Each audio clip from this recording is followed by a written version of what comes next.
मलिक साहब, ये ऐसा मुद्दा है जिसको लेकर बात तो बहुत समय से होती आ रही है, लेकिन 370 को भी लेकर बात बहुत समय से होती आ रही थी। और अब यूपी में चुनाव है, और यूपी में चुनाव के कुछ चरण ऐसे हैं जहां पर इसका फर्क पड़ेगा, इम्पैक्ट पड़ेगा।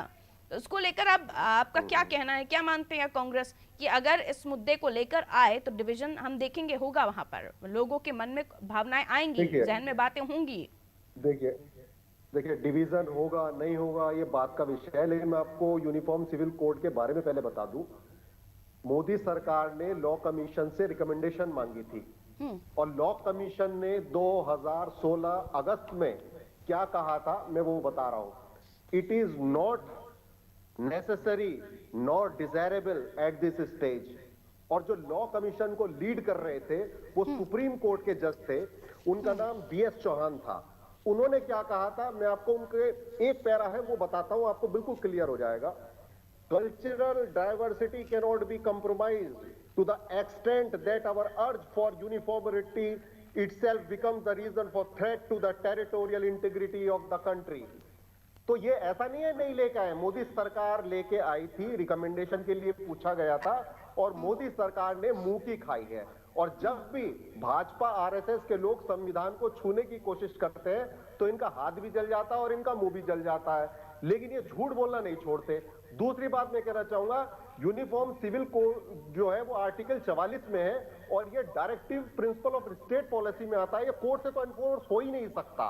दूसरी बात मैं आपको ये कहना चाहूंगा कि ये कह रहा है एक कानून एक विधान, बहुत अच्छी बात है, लेकिन मैं इनसे पूछना चाहूंगा, मान लीजिए शादी होती है, मुस्लिम में निकाह होता है और हिंदू में फेरे फिरते हैं, तो मैं आपसे पूछना चाहूंगा कि सबको एक ही कानून से शादी होगी? फिर क्या फेरे इलीगल हो जाएंगे? निकाह भी इलीगल हो गया तो आप रेडी हो नहीं, फेरे जो होते हैं उसको इलीगल करार करने के लिए फिर तो कोर्ट में जाके शादी होगी क्या?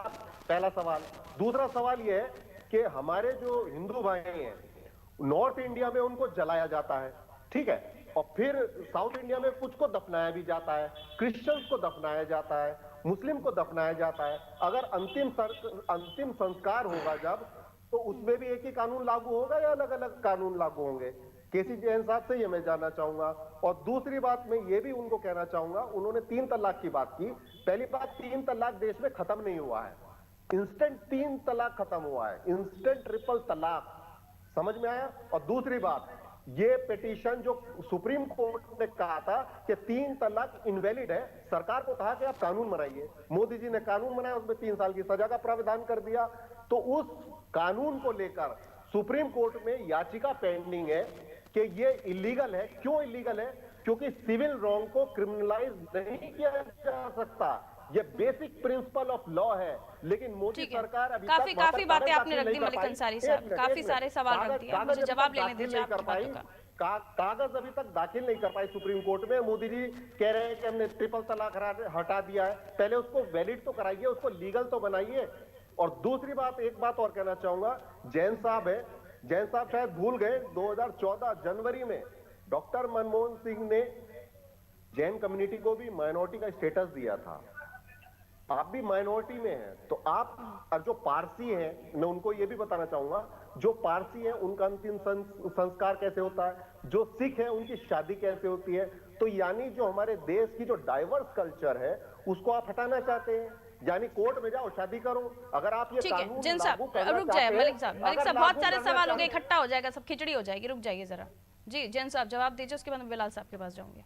Recipe for the Got it, sir. Malik Saab, we got it. Please now.